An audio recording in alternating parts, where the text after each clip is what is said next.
ఇలాంటి ఈ యొక్క గుంతకల్ పట్టణం నందు బహుజన రాజ్యాధికార జేఏసీ ఆధ్వర్యంలో రాజకీయాల్లో ఉన్న వ్యక్తుల్ని మన యొక్క వర్గాల్ని చైతన్యవంతులు చేయాలనే ఉద్దేశంతో ఎంతో కష్టపడి ఈ యొక్క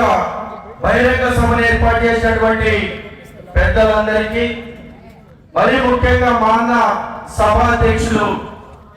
సాకే ఆదినారాయణ గారికి, అదేవిధంగా ఏదైతే ఈ యొక్క కార్యక్రమం ఈరోజు ఇంత ఘనంగా ఇంతమంది ప్రజలు ఇక్కడ వచ్చేసారంటే దానికి మొట్టమొదటి ఏకైక కారణం ఆ వ్యక్తి ఎవరంటే ఫిరోజ్ ఖాన్ అన్న గారు అని చెప్పేసి గర్వంగా చెప్తూ, ఫిరోజ్ ఖాన్ అన్న గారి గురించి ఒక జైబీ రామజన్ గారు ఒక మంచి పేరు పెట్టారు, రాయలసీమ ముద్దు బిడ్డ. రైట్, రాయలసీమ ముద్దు బిడ్డ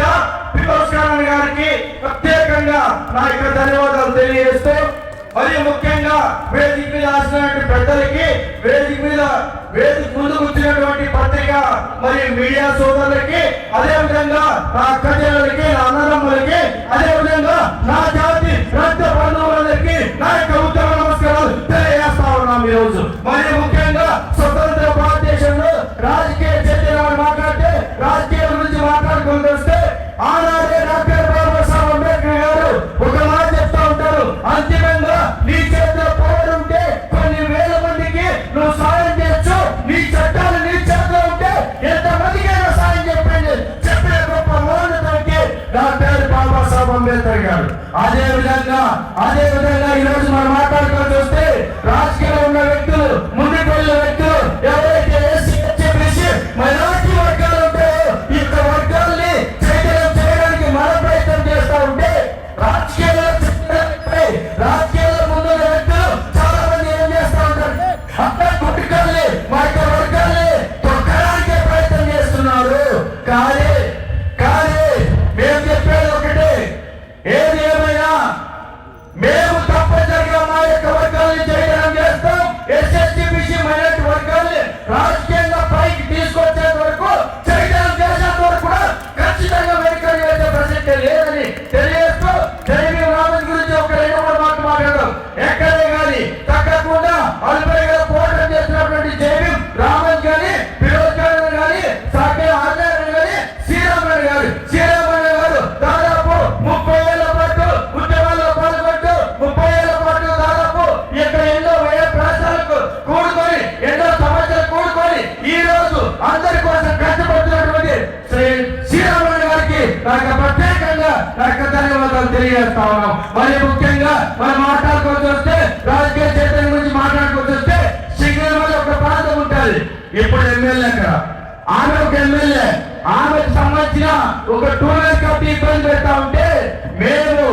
దళిత, గిరిజన, బహుజన సంఘాలుగా తప్పనిసరిగా టూరిస్ట్ కమిటీని వ్యతిరేకిస్తే, ఆ రోజు మేము వ్యతిరేకించిన దానికి ఆ యొక్క పార్టీలో కూడా కొంతమంది మాపై విమర్శలు చేస్తే కేసు పెట్టుకోవాల్సి వస్తే ఒక డిఎస్పీ గారు మాట్లాడతారు. మీకు ఆ యొక్క పార్టీలో ఉన్న వ్యక్తులకి ఒకటే తెలియజేస్తాను, వాళ్ళ పార్టీలో వాళ్ళు ఏం చేస్తారో వాళ్ళకే తెలుసు, వాళ్ళకి నచ్చట్టు వాళ్ళు ఉంటారు. మీరు ఆ పార్టీలో ఉన్నారు కాబట్టి మీకు ఎక్కడుంది హక్కు, ప్రశ్నించే హక్కు ఎక్కడుందని చెప్పిన డిఎస్పీ గారు ఖచ్చితంగా చెప్పారు ఆ రోజు. సో ఏదేమైనా మనం ఈ రోజు బహుజన సంఘాలుగా మన ఓటు మనమే వేసుకున్నాం, మన హక్కులు మనమే సాధిస్తున్నాం, మన అభ్యర్థిని మనమే గెలిపిస్తున్నాం. ఈ రోజు ఫిరోజ్ ఖాన్ గారిని గుర్తుగా గెలిపించి ఉంటే ఈ రోజు ఎంతో మందికి ఉపాధి దొరికేది, మనందరికీ అవకాశాలు వచ్చేది కాదని చెప్పేసి ఎవరినో గెలిపించుకోవడం వల్ల మీరంతా కూడా ఇప్పటికీ కూలీగా చేస్తున్న పరిస్థితులే ఉన్నారు. మీరంతా అభివృద్ధి చెందాలంటే, మీరంతా బాగుపడాలంటే, రానున్న రోజుల్లో మరింత ముందుకు వెళ్ళాలనుకుంటే ఏదైతే బహుజన వర్గాలుగా, బీసీ వర్గాలుగా, ఎస్సీ వర్గాలుగా, ఎస్టీ వర్గాలుగా అందరినీ కలుపుకునే వ్యక్తి ఫిరోజ్ ఖాన్ గారని చెప్పేసి తెలియజేస్తూ, అటువంటి వ్యక్తికి మనం అందరిగా భరోసాగా బాధ్యతగా నిలబడి ఏదైనా పని చేస్తే రానున్న రోజుల్లో అటువంటి వ్యక్తులు మనందరూ అభివృద్ధి కోసం పాటుపడతారు. ఫిరోజ్ ఖాన్ గారు ఈ రోజు ఎటువంటి బాధ్యత లేని పరిస్థితులు, పదవి లేని పరిస్థితులు, ఇంతమందికి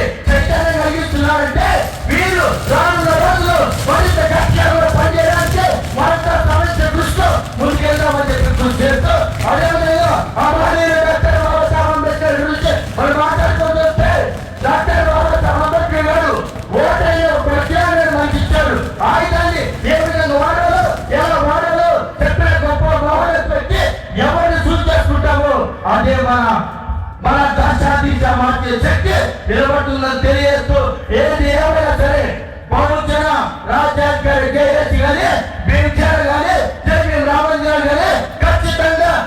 ప్రజల కోసం బహుజన కోసం నిరంతరం కష్టపడతా ఉన్నారు. మనం మీరందరి కోసం శాయశక్తిలో మన వంతు ఏం చేయగలుగుతామో అది చేసినప్పుడే వారికి సరైన బాధ్యత భరోసా ఇస్తామని చెప్పి తెలియజేస్తూ ఇక్కడ ఇచ్చేసినట్టు మహిళలకు ఒకటే తెలియజేస్తాను. అమ్మ రోజు గతంలో మీరు ఓటు చేశారు, గెలిపించారు. ఈ రోజు మీ పరిస్థితి ఏమైనా బాగుపడినాయా, ఏమైనా బాగున్నారా అంటే చేసేది ఎవరైనా సరే బాగుపడినారంటే చేసేటండి, లేకపోతే మాత్రం లేదని చెప్పండి చెప్పి మిమ్మల్ని కూడా అడుగుతూ మరొకసారి ఏదైనా సరే మేము చైతన్యం చేయడానికి రాజకీయాలు చేసి దూరంగా అదేవిధంగా రాజకీయాల చైతన్యం తీసుకురావాలంటే రాజకీయ నాయకులు మాత్రం సౌకర్యమే లేదు. ఓటు అనే ఒక కార్యాన్ని మారిస్తే ఓటు ద్వారా మార్పుల శక్తి మనకు ఉంటుంది కాబట్టి ఓటు అనే ఆదాయాన్ని మనం తీసుకొచ్చి ఓటు సక్రమైన మార్గంలో మనం ఉపయోగించినప్పుడు మనకి సరైన న్యాయం సరైన బాధ్యత జరుగుతుందని తెలియజేస్తూ అదేవిధంగా భావితరాల భవిష్యత్తు కోసం పిల్లల భవిష్యత్తు కోసం అక్కడి వర్గాల కోసం ఇక్కడ ఉన్నటువంటి ప్రతి ఒక్కరూ ఎంతో కష్టపడి నిరంతరం పాటుపడుతున్న వ్యక్తులుగా తెలియజేస్తూ ఏది ఏమైనా సరే ఎక్కువ సమయం లేదు కాబట్టి ఇక్కడ ఉన్న పెద్దలంతా మాట్లాడాలి కాబట్టి తప్పనిసరిగా మేము ఒకటే తెలియజేస్తా ఉన్నాం. బహుజన రాజ్యాధికారి జేఏసీని ఈ రోజు గుంతకల్ పట్టణ ప్రాంతంలో నిలబెట్టాం. ఇక్కడి నుంచి అనంతపురం నుంచి అదేవిధంగా హిందూపురం నుంచి శ్రీకాకుళం వరకు కూడా బహుజన రాజ్యాధికారి చేసి తీసుకెళ్తామని మరొకసారి తెలియజేస్తూ ఈ రోజు దేశంలో కాంగ్రెస్ పార్టీ ఏ విధంగా పనిచేస్తా ఉందో, కాంగ్రెస్ పార్టీ ఏ విధంగా మీ అందరి ముందుకు వచ్చిందో అంతకు 100 రెట్టింపులు ఈ యొక్క బహుజన రాజ్యాధికారి చేసి నిలబడుతుంది, అండగా ఉంటుందని మీ అందరు కూడా తెలియజేస్తూ శివరాత్రి చదవడంతో ఒక మాట ఇస్తాను. మేము నిజంగా చాలా చింతిస్తా ఉన్నాం, చాలా బాధపడతా ఉన్నాం. మా యొక్క వర్గాల్లో అన్యాయం జరుగుతా ఉందని చెప్పి ప్రశ్నించడానికి వెళితే ఒక చెత్త ఏదవో భూమి కాల్చిన సందర్భం కూడా ఇదే జిల్లాలో చూస్తాం. వారి మెడలు వచ్చేలా సరే వారిని సస్పెండ్ చేసేందుకు కూడా వదిలిపెట్టమని మరొకసారి తెలియజేస్తూ ఏది ఏమైనా సరే ఇక్కడి నుంచి అందరూ కూడా చైతన్యవంతులు. అదేవిధంగా మీరు కూడా ఎంతో ఓపికగా ఉంటున్నారంటే ఖచ్చితంగా దశ దిశ ఈ రాజ్య